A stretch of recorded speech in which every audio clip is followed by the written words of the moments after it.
Hi, it's Lou. You know, the good-looking one with the full head of lush hair? I'm taking a break from filling DM Scott's shampoo bottle with Nair to tell you about our new website, thedungeonmastersdojo.com. There, you'll find a host of awesome things, including a picture of me. Every third Friday of the month, a new blog post related to gaming comes out. Interested in getting caught up on the podcast episodes? You'll find those on the website too, as well as other interesting information. Head on over to thedungeonmastersdojo.com and pay us a visit. Send us a message too. We'd love to hear from you. Now, if you excuse me, I have to take the batteries out of DM Bill's hearing aid. See you next time in the dojo. How about a podcast fashioned to inject flavor into your games? Updates drop weekly on Wednesdays. This podcast brings you a virtual buffet, and who doesn't like a buffet, of gaming goodies in the form of community news, product discussions, rules questions, stories from their tables, and everyone's favorite, opinions. This podcast is made up of a core of fellow gamers and DMs that have met and bonded on the battlefields of convention dungeon mastering. From noobs to grognards, they have it covered. Curious? Well, the wait is over because it's the Bite-Sized Gaming Podcast this week on the Dungeon Master Dojo. Support the Dungeon Masters Dojo by heading over to Apple Podcasts and Podchaser and leave a review. Take the time to leave a comment as well. This helps make us more searchable to those listeners interested in content such as ours. But more importantly, we want to know how we are doing and what topics you would like to hear about. Another way you can support the DMD is by buying the DMD a beer, so we can continue to deliver quality content to you, our listeners. This also helps us upgrade and replace equipment. Head over to buymeacoffee.com/thedmd and buy us a beer, or 3, or 5. Don't forget to say something nice or mean. We don't care. You're buying us a beer. Now on to this week's episode.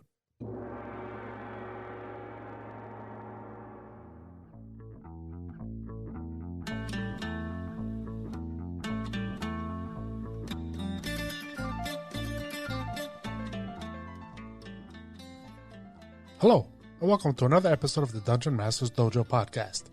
This is a show for game masters and players alike. We hope to bring you tips and tricks to elevate your game and develop the art of dungeon mastery. I'm your host, Louis Aponte, and these are your Dungeon Masters, Scott Labby and Bill Robitaille.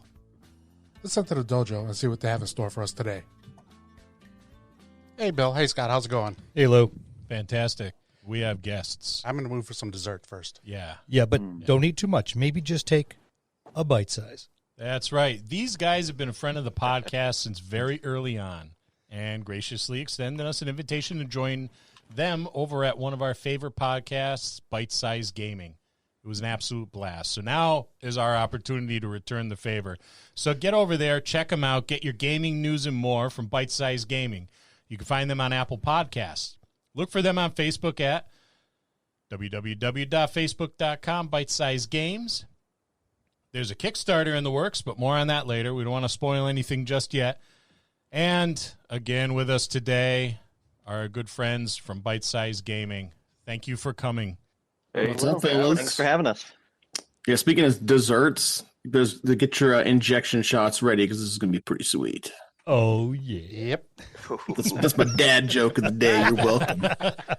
Been brewing that one all day long. If it was only going to be the only one you drop on us, I'm not dropping anything. You're dropping things. Like your face. wow. Well, let's start this off light and let our customers get to know you. Would you rather get a shoulder massage by Steve Buscemi or a foot massage by Quentin Tarintino? Definitely that foot massage. There's no question. Yeah, we're not even in the same realm here, man. No. Are you sure? Not even, brother. Are you sure? We can still be friends. So, like, this doesn't end anything, but Yeah, it's just weird. I don't know who you are anymore. That's the only thing I'm saying. But a foot massage is never just a foot massage. It's never a foot massage. Exactly. That's why It's a hard no. either. He's holding out for the happy towing. Yeah, Buscemi seems like a super nice guy. So a nice, chill brosage. There's like no strings attached. Just, hey, you look like you're tense. That's how I'd expect that. Tarantino. You know, he would stare at that intense, foot for man. hours before he even touched it, right? Like that's Nope. yeah. Nope. Man, Nope. I feel uncomfortable. Super- There's a good place to Next start. card, please. I mean, if you're gonna get weird, you might as well go for it, though, right? You You might might as as well well go all the invite way. them both over. Yeah. Yeah. Just both at the same time. Absolutely. I'm down for that. Okay, so who's gonna while Steve is rubbing the shoulders and my buddy Q is rubbing the feet? Who's feeding the grapes? Who? Rosie O'Donnell. Oh, I'm out. I'm gone. I was as you were winding that one up. I'm like, oh my god, where's he going with this? I was too. I'm sorry to put you in a uncomfortable position with having three guys there. So We may have to put Whoa. put a broader warning on this one.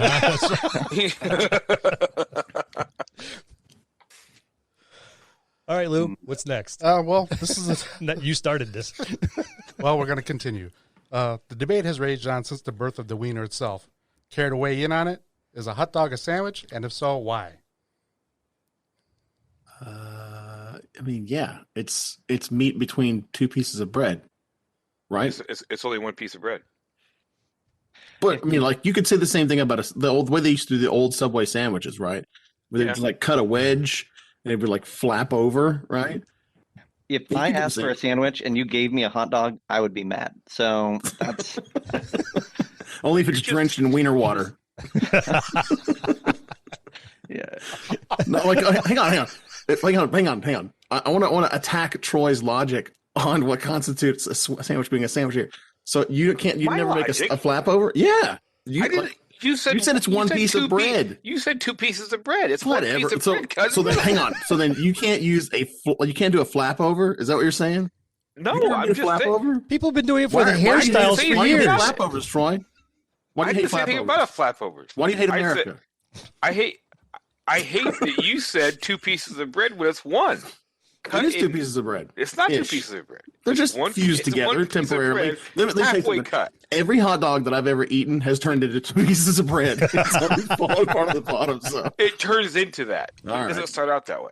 fine. Are you? I'm are you surprised guys sure that you want us on your I'm podcast? surprised that none of you brought up the point that a hot dog doesn't necessarily qualify as meat. We haven't even got that far yet. He's roasting me over two pieces of bread. Hang on. This is a moving target argument here, sir. I think the hot dog gets a raw deal, right? Ba-dum-bum. The the hot dog is like I drive a Jeep, right? I drive a Jeep Compass, so I try to give the Jeep wave, to the Wranglers when they go by, and I don't qualify. They laugh. right? So I think the hot dog is like the Jeep Compass of the sandwich world. He's like, hey guys, I've said that many times. Sandwich, Yeah, exactly. and they're like, no, you don't qualify. I But actually really- think I saw sad, that. lonely I meat think I saw mesh. that as a bumper sticker. So Yeah. Right. this is my Wienermobile. The way that we're anthropomorphizing hot dogs here makes me really sad. The poor hot dog. Who knew? Well, wieners are people too. Right. Well, so we know you're all gamers. What's your favorite Yeah. gadget at the gaming table? Not a gaming screen. Yes. Let me tell you something. Damn dirty screeners. I knew that was coming. I knew it. Damn screeners. I'm standing behind mine. I'm standing behind the screen, man. I'm for all the other screeners out there. Yeah. You have my support. I will stay the last bastion of reason and civility in the gaming world. I just think it's a poor excuse to hide one's physique. I've Not- seen present seen company my physique excluded. now, We'll have to go so back to the curtains of your. Yeah. the curtains. Pay attention to the oddly misshapen body behind the curtain. What, is he eating a sandwich? No, it's a hot Hot dog. dog. Between two slices of bread. Washing it down with some wiener water. Oh, you and the wiener water. It just sounds funny to say. I don't want to say it again because it's a good joke. Shut up. We'll be renaming this episode the Wiener Water episode. The wiener It'd water. be like a I know. Seinfeld thing. Yeah. Or is it Friends that did that? It's I don't know. The one about the wiener water. The one about the wiener water. Yes. Yep. Not that I ever watched Friends, just for the record. Just for the record. Oh, man. Is this going to turn into another fight? Yeah, your T-shirt would say otherwise.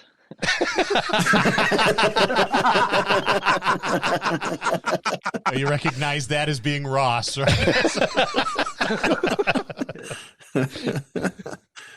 That's awesome.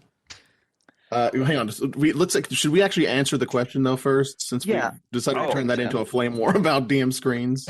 I think we could probably all at this point have the same answer. Would be my guess. I am solidly in the D&D Beyond best tool at my table, best gadget.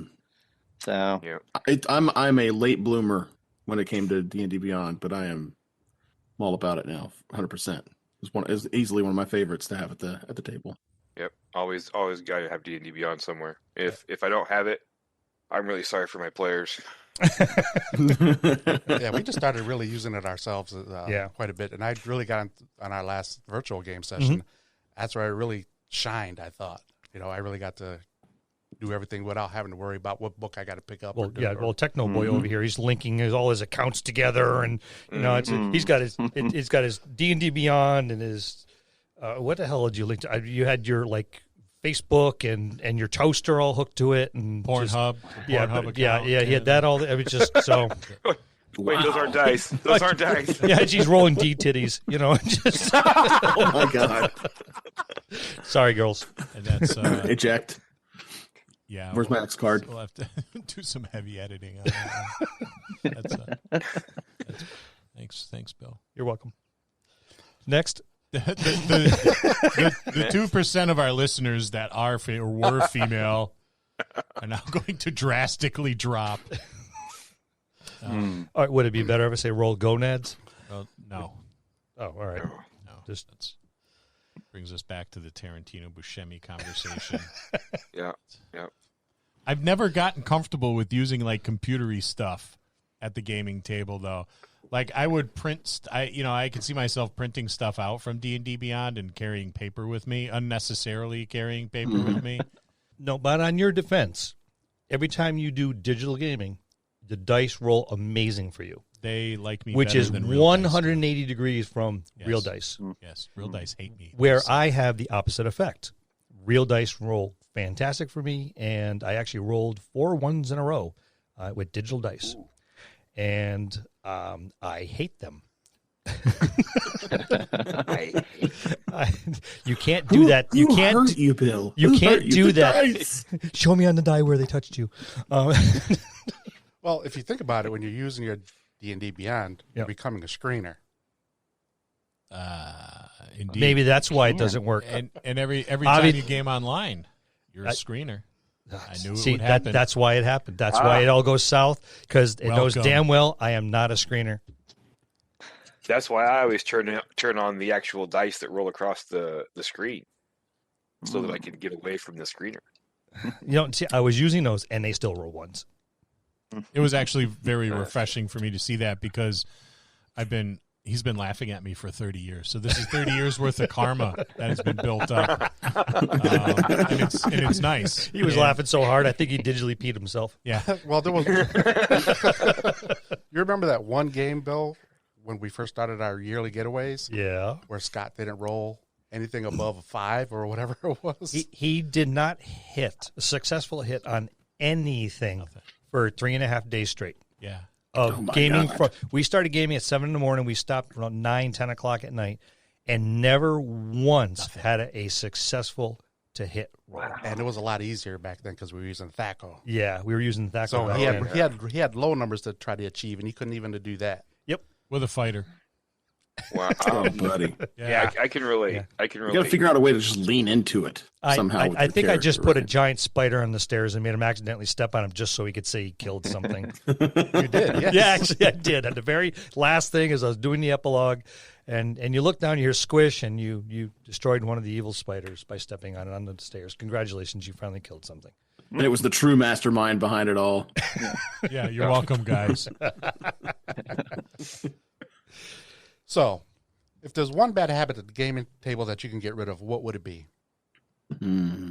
Players and DMs. Well, for us it'd be Both? Lou, but For either for as DMs, but as players as well. yeah. That's a good one. Bad habits. We kind of got over some stuff that's a little similar to this, A little right? bad habity. Players' bad habits. I think everybody's gonna say stay off your phones, but yeah.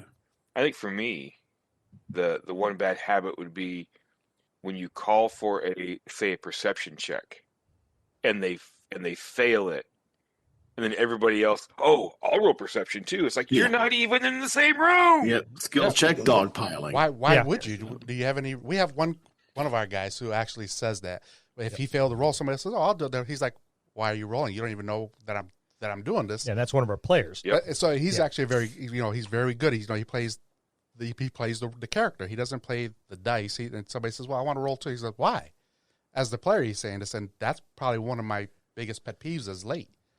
Yeah, I give that player inspiration. Yes, You're here.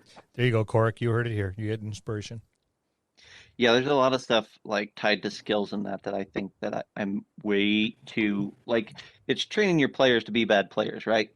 I think that's and it's doesn't look good on you as a DM in that regard too. Like when you allow that skill dogpiling or just like an overuse of passive perception or whatever. Like any of those things that are allowing your players to break the rules just because you're lazy and don't want to have that conversation.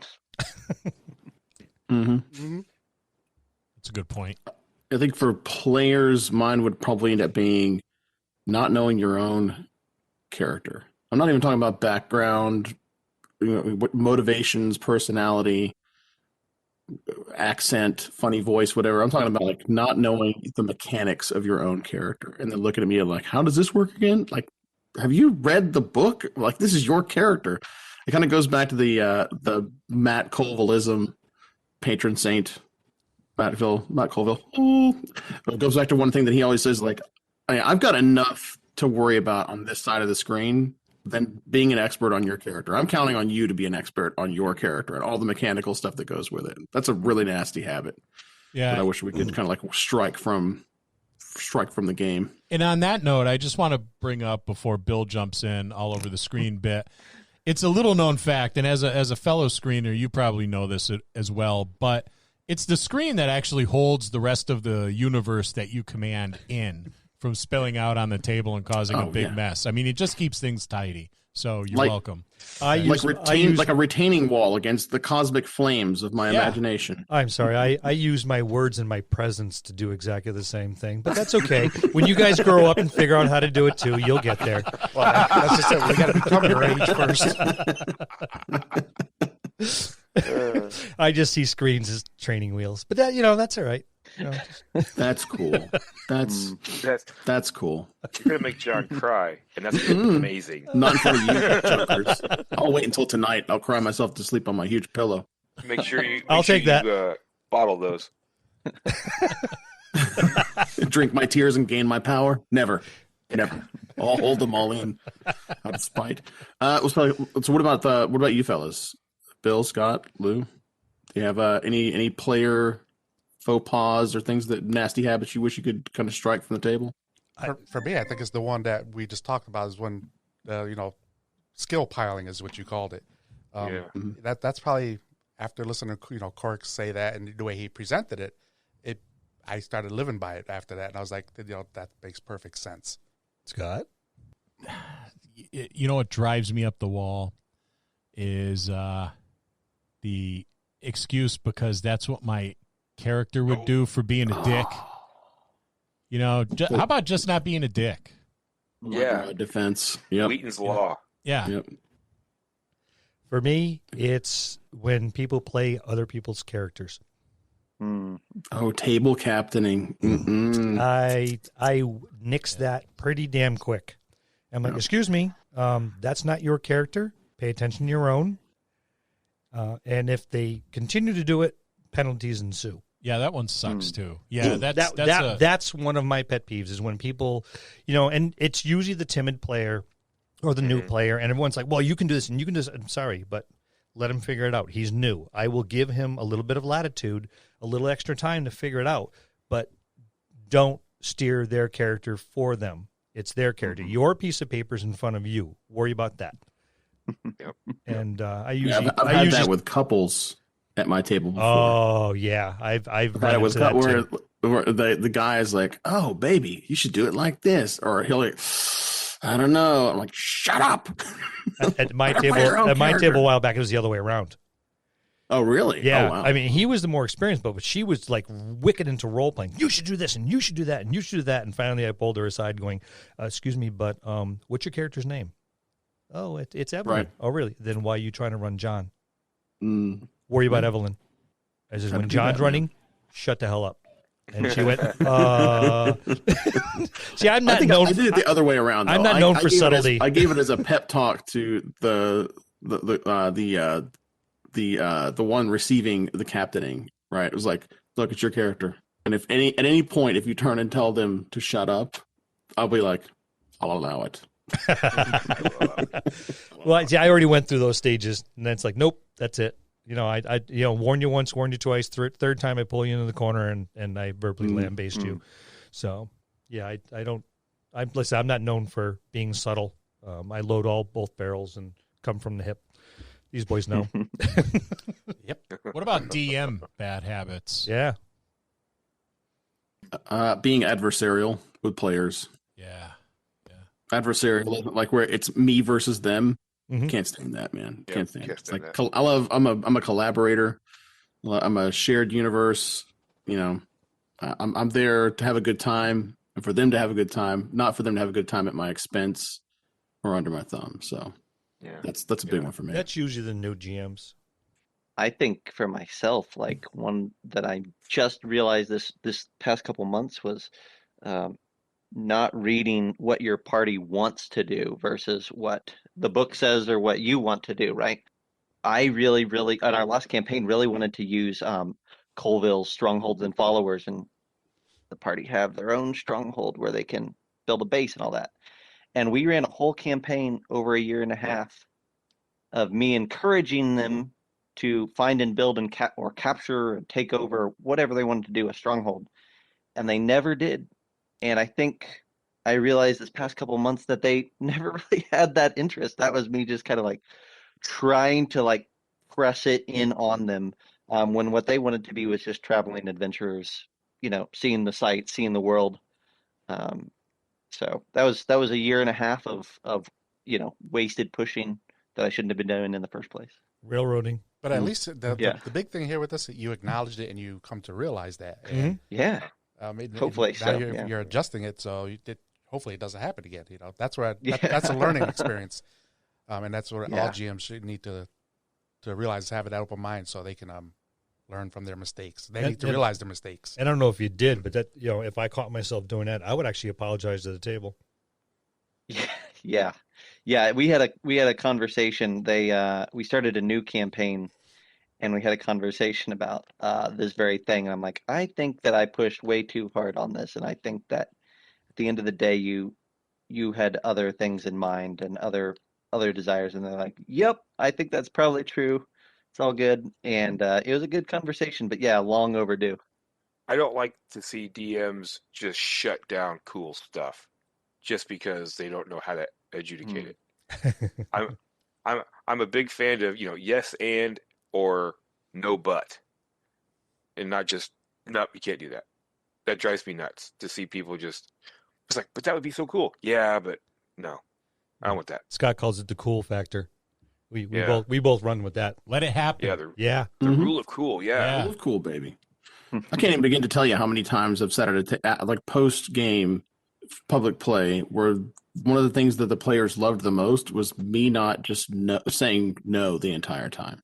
Yeah. Or at least like I'm not one of the DMs that's like say yes to everything, right? But at the same time, I'm like try to say yes where you can, or at least say, yeah, roll this for me, or well, let's see what we can do with that, right? Let's make it work or see how we can make it happen, as opposed to just nope, that's not in the rules. Nope, that's not rules as written. Nope. Yeah, the players really appreciate that. They talk about it for years after. Oh You know, yeah, that they do. their epic moment in the spotlight, Yep. and that's awesome. They should always be Yep. given that opportunity. So when did you guys start playing tabletop RPGs, and what drew you toward the hobby? And what is your favorite tabletop RPG? I think I started playing when Troy retired. I think that was about the timeline. If I got that right, yeah. Um, no, I started. I love you. Um, I started in college, actually. I had a group of professors invite me to come play at their table. And so I think they were playing Pathfinder was the first game we played. And they gave me the old D20 PFSRD website where you could get all the content digitally. They said, go make a character, come play. And I think I spent a week on that first character, just like every afternoon trying to learn what an RPG was and what I was supposed to do with a character. And, Pathfinder had like 40 races and 50 classes at that point. Um, so it was an endeavor, but boy, was it a good one. So I don't know. I got sucked in pretty heavy through the noodly bits and the mechanics that really got me excited. Go ahead, Troy, you first. Oh, that way I don't forget. I didn't say that. I was thinking that, but I didn't say that. I knew you were. I feel your brother. I got started in the early 80s, right in the middle of the Satanic Panic, which was hard. Hmm. It was hard. It was the game that shall not be named. But I think what drew me to it was my love of comic books and Conan. A friend of mine told me that he and his uncle had some friends that they played, and it's like, what is this game? And I saw those, what was it, Errol Otis, those splash pages in the back of the comic books that had the little adventures. I'm like, I don't know what this is, but I want to know. And yeah, so I got involved that way. And I mean, D&D is always the number one RPG for me.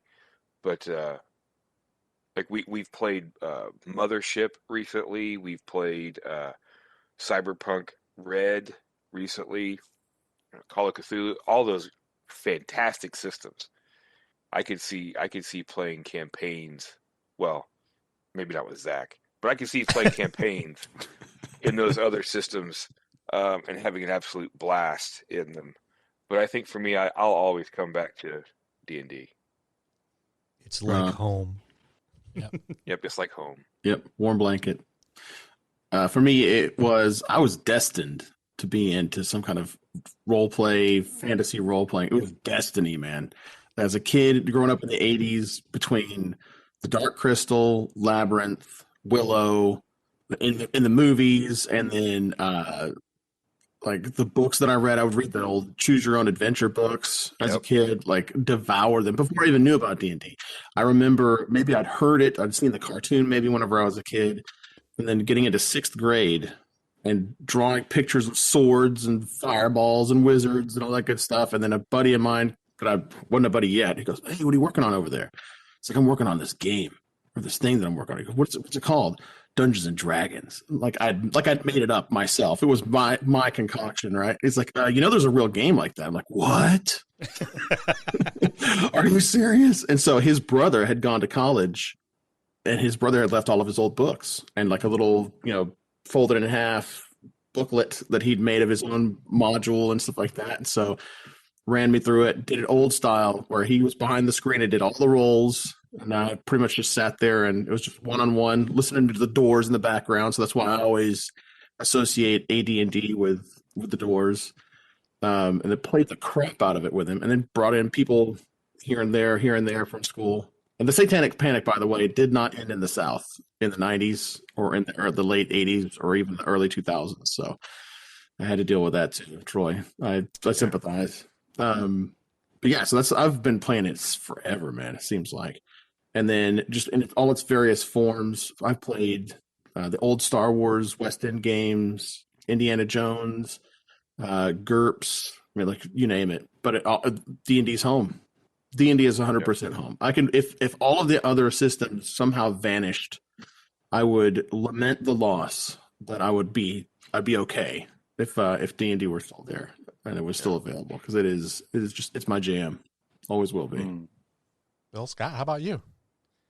I didn't know, but I mean, I started with chainmail, and I got hold of it 6 months before print.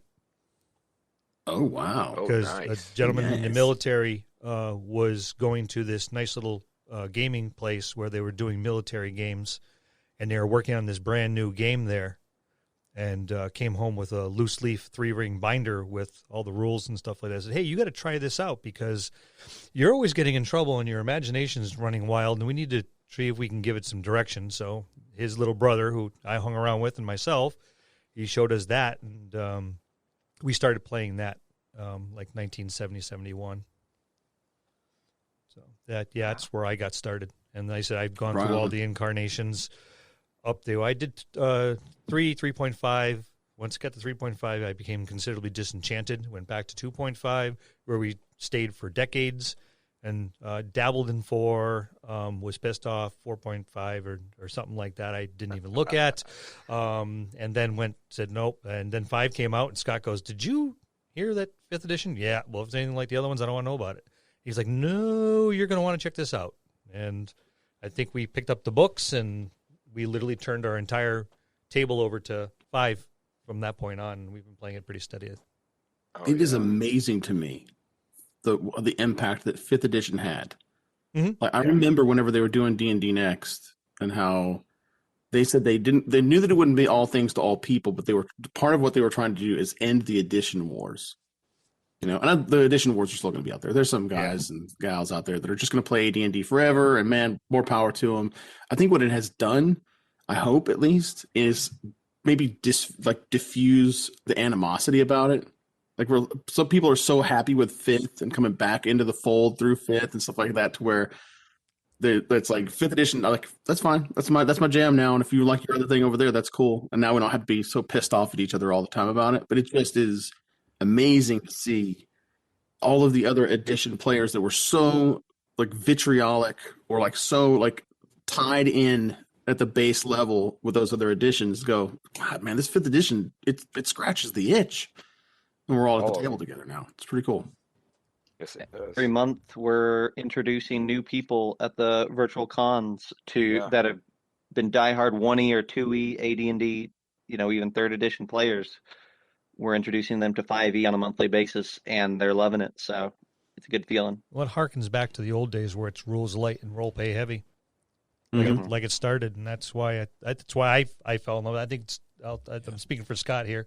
Same thing. He goes, it's like it used to be way back when, before there was 87 editions, to go along, and compendiums and brown books and blue books and green books, and it's like it's just make something up.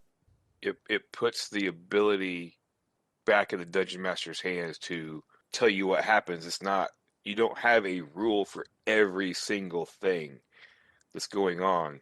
It's, well, I want to do this. It's like, well, okay, make this roll. And if you roll high enough, it happens. It puts the power back in the DM's hands. That's what I like about it. Yeah, it allows you to be creative again. That was the thing I didn't like about the editions past 2.5 was there was that DM creativity and agency that was kind of taken from you, because there's a rule for there's a rule for everything, and there were tons of books, and you were constant, especially with like fourth edition. It seemed like you were on this book treadmill, whereas almost like every couple months, a new book was coming out. It was hard to keep up with it. And then, there's so many books to go through. It's like, how are you going to learn all those rules and retain all those rules? And it was just too cumbersome. I found that with Pathfinder too. As Pathfinder started to really, really progress, it was like book after book after book. Yeah, with 4th edition, I look back on it, and I think about the difference between being technologically dependent versus technologically enhanced by something, right? 4th edition, God forbid you didn't have the character creator. God forbid you didn't have that thing. It would take 5 hours to put a friggin' character together with 5 million different options spread across the cosmos. Let's not forget about the errata that came out by the second. It's like the national debt ticker. Like there's a new version of the errata for all these different books that were coming out there constantly, and it was absolutely exhausting. That's on top of all the other things that I can beat up fourth edition for. But the good thing is, though, I think that the design mistakes and the triumphs that came from fourth edition are part of some of the things that were adopted into fifth that really did make it work. So I think whenever they're putting it all together, D&D became the sum of its parts instead of a different thing. Like if fifth edition has to be distinct. No, it doesn't. It can take the best of everything that we've done before, optionalize everything, modularize things, and then let the DMs and the players suss out the best path forward for them to make it their own. Well said. Scott, what about you? I was a Moldvay cook baby. That was my first set. My grandma got it at Kmart, I think, at work, because I liked reading Lord of the Rings. She had no idea it was what it was, and I think it's like a Roman Catholic of Polish descent. She probably wouldn't have purchased it for me if she knew what it was, because we were boiling baby fat to make flying potions and the whatnot during the 80s. So it was the devil. Yeah. Yes. The fruits of the devil. Yeah, I was like, well, this is a game. There's like 60 pages of rules. This is even better than Monopoly. I think my first character was like named Bilbo Baggins or something. But I was 10. And he didn't last long either. Something in the Keep on the Borderlands, module killed him. But it was the love and the addiction for Dungeons and Dragons started there. And then I had a bunch of friends that played different stuff, like played Gangbusters and Top Secret and Star Frontiers and Gamma World and Metamorphosis Alpha and Travelers. I love Traveler. Yeah. I love Traveler because of the books. I thought the books were neat and you can die in character creation. Yes. Yeah. That's one of my favorite parts. A little frustrating at times, but it was still pretty cool. Sometimes better than the game itself. Yeah. It took you all night to make your character, and you could die at the end or any part. There's another game that came out that was based off that called Fusion. And same thing, and it had a life path, and that I still use every once in a while just to kind of muddy the waters a little bit. And you could die during creation. It's fun. It's fun just to make a character. That is awesome. That's cool. Let's talk podcasting. There's this podcast out there called Bite Size Gaming. How did that come to be? I hear it's good. Zach's gonna have to answer. Rumor has it. Rumor has it. Oh my goodness. So there was once upon a time a podcast called A Bite of D&D. I did that one for a while, for over a year, with my brother-in-law. And we kind of had a format about covering one topic every episode. We would pick a monster or a class or something like that, and we would just talk about it for 20 minutes. I ended up moving, and it just became chaos. So we dropped that podcast, and then the pandemic hit. And I was good friends with Troy at the time, and I think if I remember right, Troy, you asked, he's like, do you want to do a podcast again? Uh-huh. And I'm like, yeah, I remember all the stuff, like we could do it. And we roped Catherine into it pretty early. And I think initially we had this idea that like there would be this revolving table of DMs, and there would be like 2 or 3 hosts, but we would kind of rotate them in and out. And so we're like, we need at least one other person to kind of round this out. And all the DMs were taken, so we asked all the good DMs were taken. And so we're like, well, you dumb bastards. Now you'll never be rid of me. That's right, yeah. Yeah, it was very much like a last kid picked at volleyball situation, whereas we're like, well, to even it out, no, this is actually a great story. Troy, you, I think, proposed John. You said, like, I think John would be all right. And I was like, who's John? And you're like, oh, he goes by the Dwarven DM. He has like a blog. I was like, oh, is that kiss ass? That was that. Yep. Yep. Still am.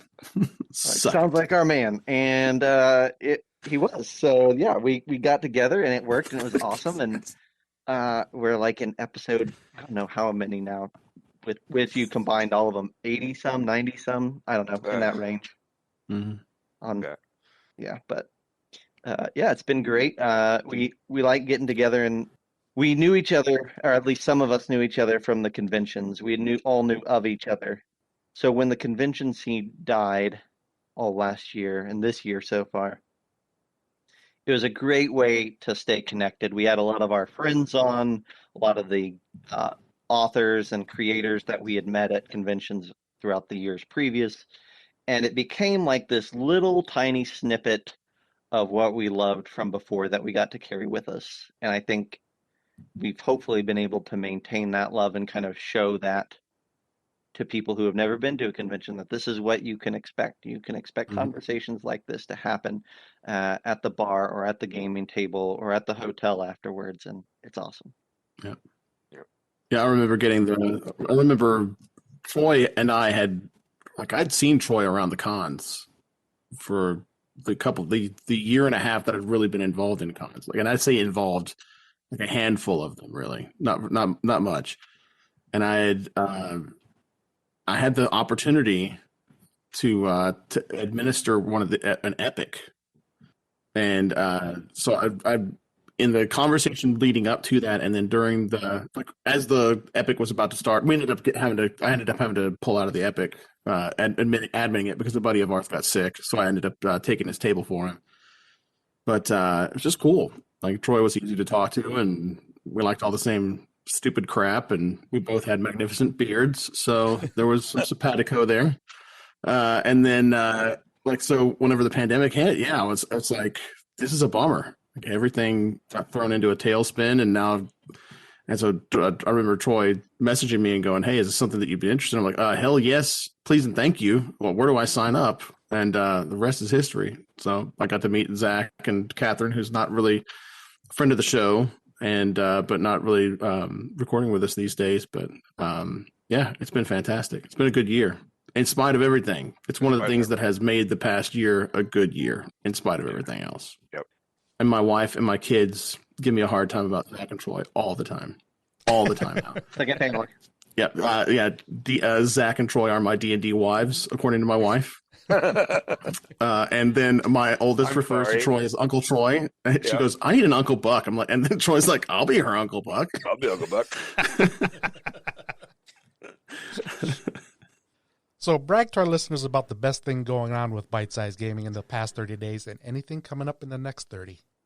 I will plug these two yahoos, my two co-hosts, for a minute, because the best thing that happened in these last 30 days is they got to interview Andrew with D&D Beyond, and it was a really good episode. I think Andrew should probably replace me as host if that's what we're going to get every month. We're trying. It is shockingly amazing. How the hell are you reading my emails? I don't appreciate that. Andrew is a great person to talk to. Fascinating. If you ever get the chance at a conventions or anywhere, just give him one of your ears or two, and he'll fill them full of interesting stuff. But man, that's a great episode, and I think that's one that we're going to hang our hat on for a while. Mm-hmm.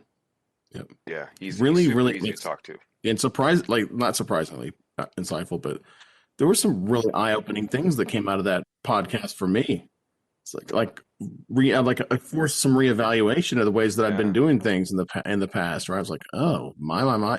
Well, and he's got that like a statistical, like an analysis of the game, as opposed to that first person, like that view, right? Like I can only see out, right? I can't see into it, right? Into my games and how some of these games work. So I only have that one perspective, whereas he's gone in the cons and sat in like a fly on the wall, which I wish that I could do a lot of, because they're different than trying to watch something. It's not watching a streaming game at all. Watching a streaming game is for entertainment, but to me, I can't gain a lot of purpose out of watching a streaming game as a DM. Yeah. So I'm jealous I'm jealous of the time that he's been able to sit and watch other DMs form their craft. It's really, really cool. And he's got a lot of incredibly insightful things to add to the conversation for sure. Yep. That's the last 30 days. What do we want to say about the next 30 days? The next 30 days. Where do we go? Go ahead. Let's close up shop, boys. Yeah. We're going to find out what kind of podcast we are right now. That's right. No, I think in the next 30 days, we just what I want to do with the podcast next 30 days and forward. Yeah. Is I just want to, kind of along the lines of what you guys have done. I want to get out there. I want to reach more people. I want to help more people, fall asleep at night.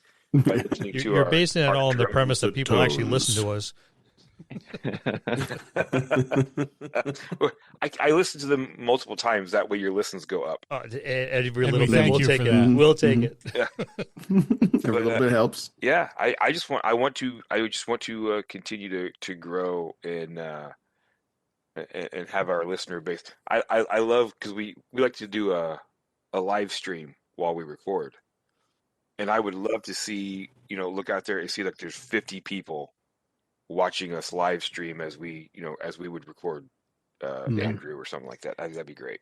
Cool. That's definitely like the next 30 days. I think, I know John and I kind of run the live aspect, and we're upgrading our devices over the next few weeks so that we can make that a bigger component and a smoother component. So yeah, that's a great answer. Yeah, absolutely. The improvement of it. That's the constant improvement. No, don't get stagnant. Don't get stale. Come up with the things that are topical. Like come up with topics that are timely and that are going to be not just like generic for the sake of bringing people to the table, but things that are interesting and provocative. Things that'll, I guess, like the Andrew interview is like cool. Something that was helpful to us. The podcast is therapeutic to us as DMs and as people too. So. I'll echo the sentiment that we want to expand the audience, have more people listen, not necessarily just so they can hear a couple of yahoos, yammer on and on about stuff and feed our own egos, but rather the reason why we did it in the first place is so that we could help people up their game. Even, and we're not saying that our games are perfect by any stretch of the standard, but that's why we bring in outside resources and we have the conversations between the three of us plus whoever we bring on. We do it collectively. It's communal, You gain a lot from that too. I mean, I've been playing with the same group for kind of longer than I haven't, but in doing the podcast, we've had the opportunity to speak with some other people in the hobby who brought different perspectives or similar perspectives, and it's been a very, very cool experience having those interactions with folks from other podcasts or, authors or YouTubers or even the folks that listen and will occasionally, send us an email or make a comment or make a suggestion. Oh, yeah. There's definitely a selfish aspect to it for sure. So I'm not going to lie. It's like there's so much that I gain from it personally, right? In my games, at my tables that will make me better. And then the listeners, man, like here I go being a kiss ass again, but I'm like 100% sincere that like the listeners, I've learned so much from the listeners and their feedback, and it's humbling, the some of the feedback that we get, positivity and things like that. It's awesome, man. And they've become friends, and we talk to them. We get to game with some of them at our events. It's really cool every month. So yeah, it's been fantastic. And we've always failed to meet the hype. Way to go, boys! Way to go! At least we're consistent. We are consistent. We are. Yes. Well, I'm going to switch tracks for a minute. And as we all know, Candlekeep just came out. I don't know if you guys have been on the forums about Candlekeep lately, as of this morning anyway. But what are your thoughts about Candlekeep, and if you have been on the forums, the shitstorm it's creating? Oh my! I've not heard about any storms of feces. That's interesting. The shitstorm is really about how they're removing alignments. Oh, okay. Okay. I got rid of those a long time ago. Yeah, am I shocked? Not even slightly shocked. It is definitely, it's something that's it's odd because we've been playing some Zero Edition lately, and how integral alignments were in the beginning from the outset, and to see them go is odd, and it's oddly not very D&D to lose it just because of the traditional aspect of it. Sacred cow. Yeah, but I mean, like, it's all the alignment is also incredibly subjective. The DM saying, "Well, your god wouldn't allow you to do X, Y, Z as a paladin," and then it turns into a shitstorm and a pissing contest between the player and the DM and stuff like that. Which is, and I think that the only thing that I would be bummed by in losing alignment is sometimes I don't want to have to think about whether or not the goblin's birthday was today or not. You know, sometimes I just want to fight a goblin, kill it, and not feel bad about it, or a zombie, or whatever. I don't want to have a moral conundrum every single time I interact with something. Like, can something be like bad, like a demon, devil, whatever, and like not have to worry about it? I think that's the only thing that I would worry with it in, is that it becomes emotionally and mentally taxing to play the game, because you're like, sometimes I want to simplify things, and I think the alignment system kind of helps with that a little bit. Go ahead, Zach. The most, or let me rephrase, the least 5e thing about 5e has always been the stat blocks. As far as you talked about streamlining, like, they are such a mess. Like, I mean, they're somewhat easy to read. I'm not really complaining about the presentation of them, but the amount of information that they feel is necessary to pack into a stat block is ridiculous. I don't need to know what type of what alignment of a golem is, right? Like, I don't need to know what its actual strength score is. It doesn't matter that it has a strength score of 24. What matters is that it has a +7 modifier, right? And it really doesn't even matter there for the most part. It's so cluttered. And when I saw that Candlekeep was getting rid of some of the alignments, I'm like, as long as you're cutting them all out of the monsters and you're really reevaluating, like, what is necessary to convey what this monster is in as few words as possible, so that it's easy as a DM, both new and old, to reference it, I'm happy. If that's your mindset, I'm really happy. If you have other motives, I'm still not upset, because at the end of the day, I'm getting what I want, which is, ideally we have a stat block that is, you can read over in a couple seconds and kind of have an idea of what you're looking at. Yeah, my alignments are good guy, bad guy. That's all I need. I mean, I guess I didn't get rid of alignments completely. It's more like, okay, if you want to pick one, pick it, and that's your baseline. Default, Mhm. yeah. Because nobody's ever always neutral or always lawful good.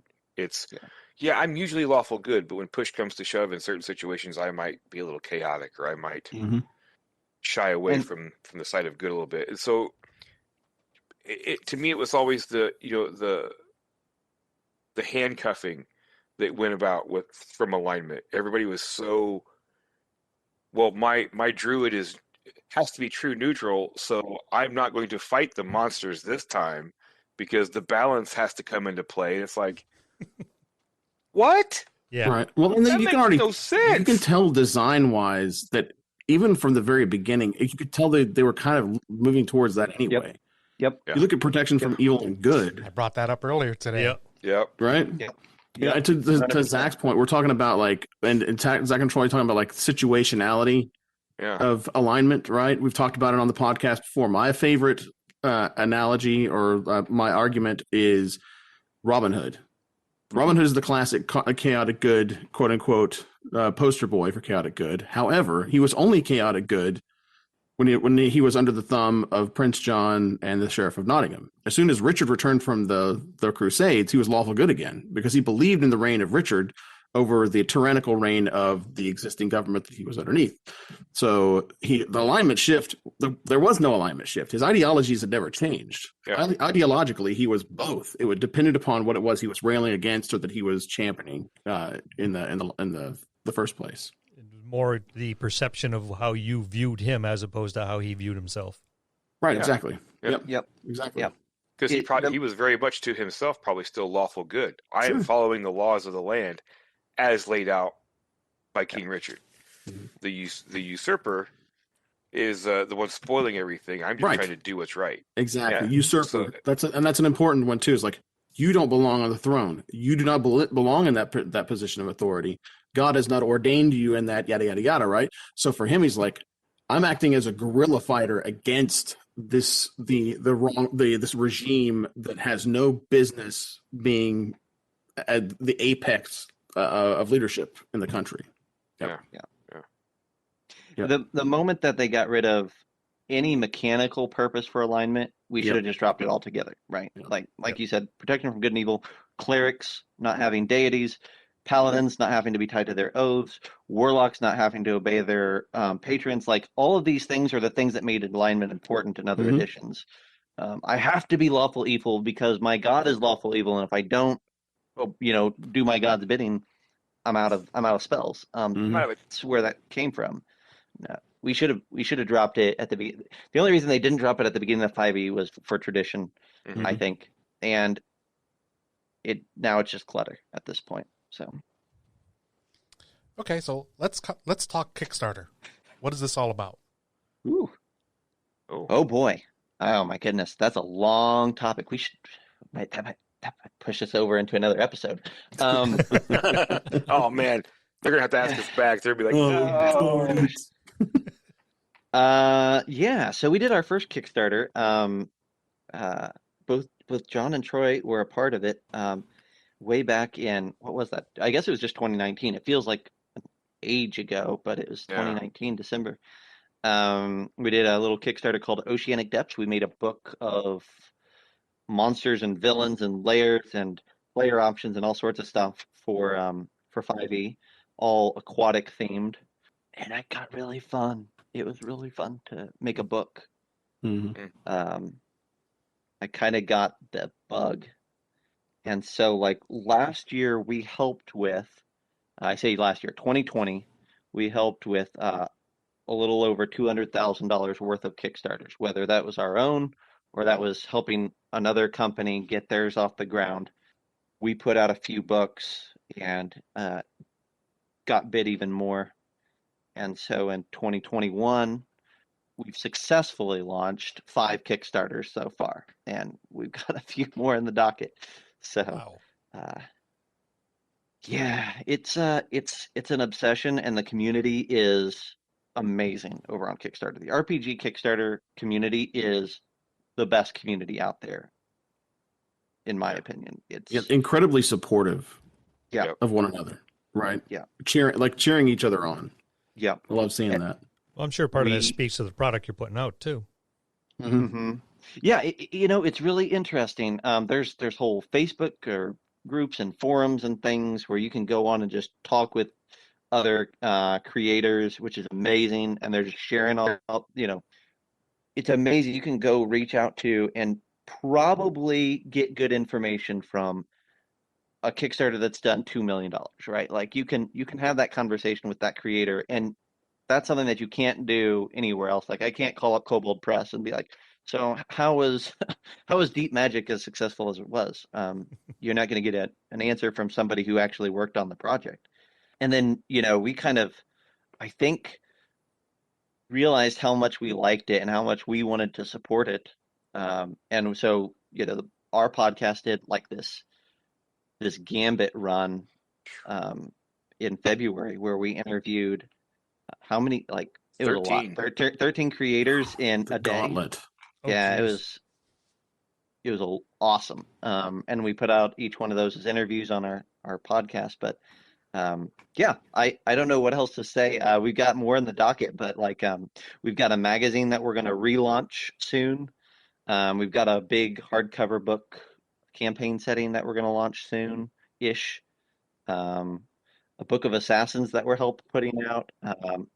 A Spelljammer-esque book that is right on the cusp of being released with another person. So much stuff. Very cool. It's exciting. Yeah. It is. That's interesting. It's a special feeling to get like a book with your words or your art in it on your shelf, right? Mhm. Like it's different. It's I've had my 3-ring binders full of campaign notes on my shelf for years, but it's different when 200 other people have it on their shelves or 1,000 other people have it on their shelves. When you see artwork rolling in from different artists that they're bringing to life what you wrote, or vice versa. I know John did some cartography for us, and you get to draw things. I'm speaking for John, maybe a little bit out of turn here, but when you get to draw things and see those things, words put next to them and they get released. I mean, Oh yeah, it's just a different beast. well, that's what it really, like the podcast, right? Is like that too. You're creating something and it's cathartic. You do it for yourself. You already do it for yourself, right? Maybe you don't do it to the same degree of professionalism, or you don't put the same time constraints on yourself to do things like that, but you're doing it. And then the kicker is you get to see the physical byproduct of it. And for whatever strange reason, there are other people out there that want to see it, read it, touch it, be involved in it, play off of it, ask you questions about it, riff, create their own content as a result of it too. And I'll speak kind of like from the cartography side of things and the artwork side. It's just it's really cool to see your stuff in print. The family and friends look at it too and be really excited for you too, right? Something you get to share, and it's awesome. Yeah, I personally am still waiting on the dojo to put out their campaign setting that they keep always talking about on their podcast. Just Gauntlet Throne. Yeah. Oh, We don't want to talk too much about it, but we're working on that to Heck yeah. we have a, I don't know, is it an alpha or a beta? We actually have it in print. yeah, we have a beta version in print. That we gave to our gaming group. So now we've gone back to the drawing board, and we have a wonderful artist that hopefully will be working with us on that. So eventually. That's That's awesome. cool. Hopefully soon-ish. Hopefully Soonish. Ish. It's in the works. Trademark soon. I think that you need to let us know sooner rather than later when that's going to happen, so that we can go ahead and get you guys scheduled on our podcast. Again. Yeah. And pull you guys up. Yep. Consider We will that do done. Yeah, that's the thing I love just as much, and I say this with all sincerity. The thing that I like just as much as seeing my own words on my shelf is seeing my friends' words or my friends' art on my shelf. Yep. Like that's a great feeling. So yeah, I just told the guys on the podcast a couple weeks ago, right? Like I got in Titanholm, which is a book that we interviewed the author for, way back when, last year, and it showed up. And I'm like, oh, this feels great to put it here, right? Like, I'll be excited to have a dojo book right alongside that one. So cool. It's coming. Lou's been pushing. Yeah, It's he coming. has. He's the taskmaster, so. That's great. Yeah, you need a taskmaster for every book. Yeah. There has to be one. So Yeah, we have Lou. Just remember, Lou, you don't have to be popular. You just have to be effective. That's all. that's right. That I am. They'll tell you. They call me a pain in the ass sometimes. We've All the never time. called them popular. Entertaining, but not popular. Hey, that's good too. And that's the crew from the Bite Size Gaming Podcast. You can find the links for the Bite Size Gaming Podcast, their Facebook page, and their Kickstarter in the description below. Go check them out and support this awesome Kickstarter. Guys, thanks again. It's been awesome. See you next See you time. next time In the dojo. Yeah. That's going to conclude this episode. Thanks for tuning in and listening. Please subscribe to the podcast for more great content. If you'd like to hear a particular topic, you can reach us on Facebook at the Dungeon Masters Dojo, or you can drop us an email at thedungeonmastersdojo@gmail.com. Thank you, and have a good day.